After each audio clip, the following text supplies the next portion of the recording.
Halo, apa aja komponen service quality?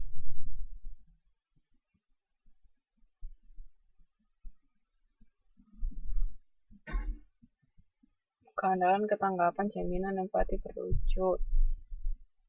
Oke, ini istilah ini dihafalin dua-duanya ya, bahasa Indonesia sama bahasa Inggris.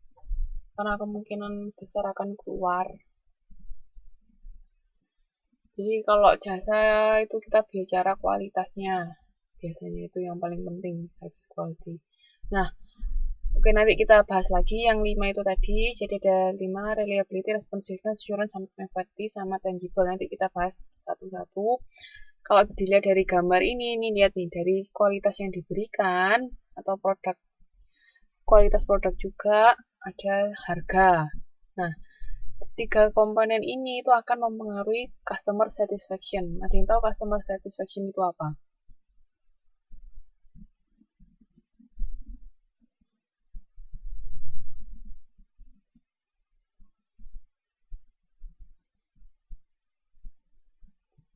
Oke, customer satisfaction itu kepuasan pelanggan. Nah, jadi kualitas jasa, kualitas produk, sama harga bukan persepsi pelanggan ya, tapi kepuasan pelanggan. Itu mempengaruhi customer satisfaction. Nah, kalau pelanggan puas itu akan mempengaruhi customer loyalty. Ada yang tahu customer loyalty itu apa?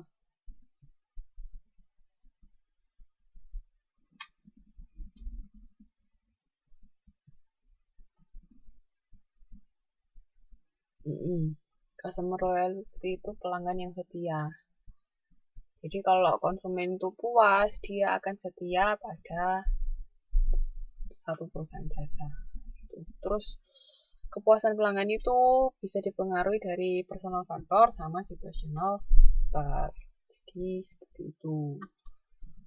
Oke, nah ini kepuasan konsumen, pemenuhan kebutuhan konsumen.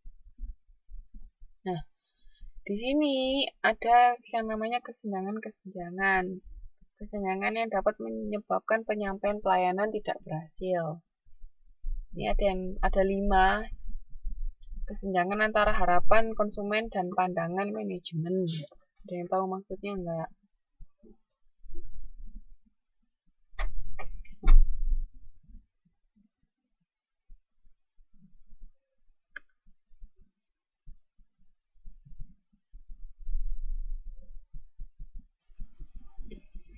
Jadi karena ada 5 kesenjangan ini, si Parasuraman dan kawan-kawan di tahun 1988,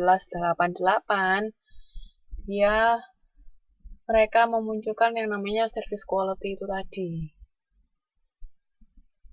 Tapi itu untuk kesenjangan yang terakhir, kesenjangan antara jasa yang dialami sama yang diharapkan. Jadi perceived expected service quality sama perceived service quality, kesenjangan antara yang diharapkan sama yang dialami.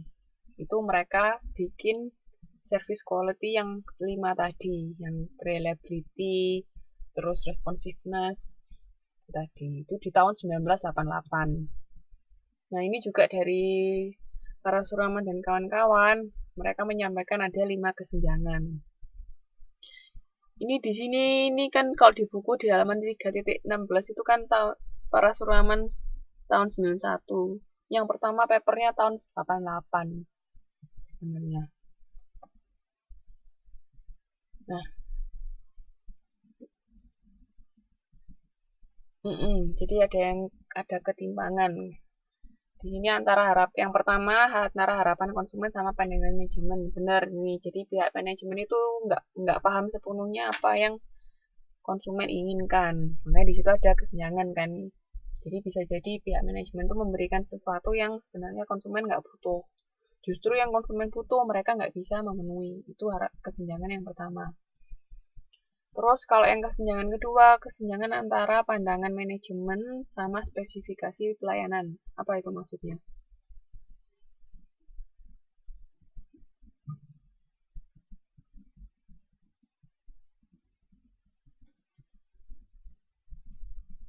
Kalau kesenjangan yang kedua,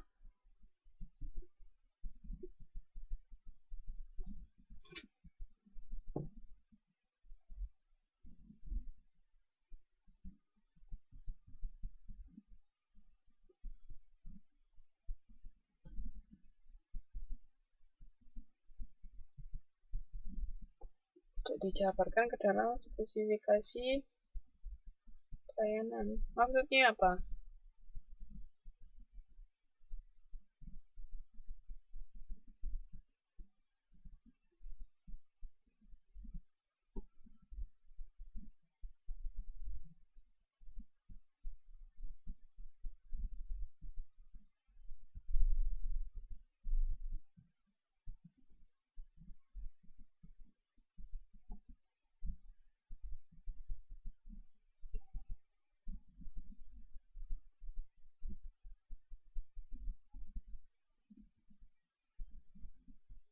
Skill dari pekerja yang tidak memadai dalam memberikan pelayanan dan tidak diketahui.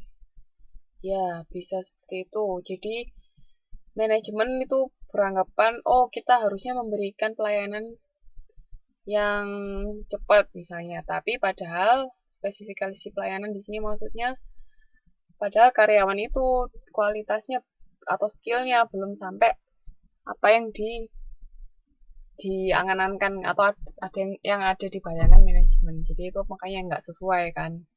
Harapannya tinggi tapi sebenarnya keadaan yang ada spesifikasi layanannya tuh nggak sesuai. Itu kesenjangan yang kedua. Kalau kesenjangan yang ketiga, kesenjangan antara mutu pelayanan dan sajian pelayanan.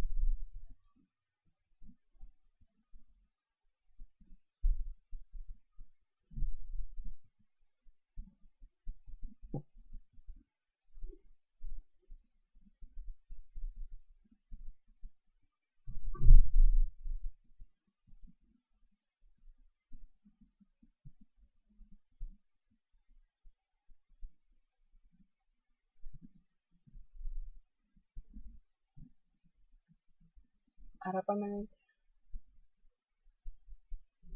Nah, ini kalau ini tuh mutu pelayanan sama sajian pelayanan. Jadi misalnya ada karyawan sebenarnya skillnya sudah oke, tapi karena dia bekerjanya terlalu lama di luar kapasitas, biasanya kan standarnya bekerja 8 jam, tapi misalnya di sini karyawan disuruh bekerja 12 jam, otomatis kan orang sudah capek. Nah, kualitas pelayanan yang diberikan nggak bisa sebaik kalau misalnya karyawan itu bekerja 8 jam, kayak gitu.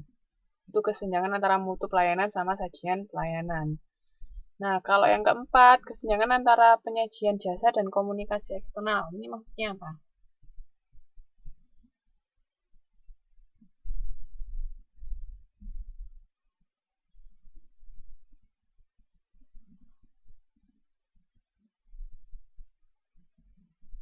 Komunikasi yang berlebihan.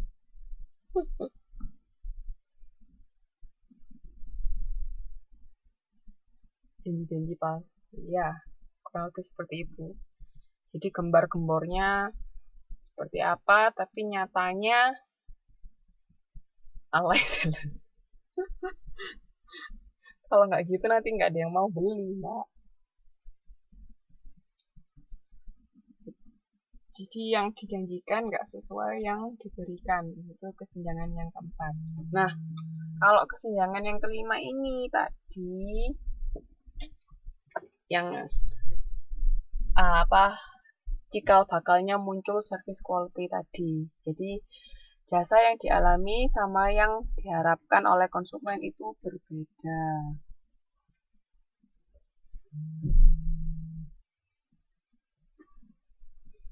Kayak tadi harapannya tinggi, ternyata yang diterima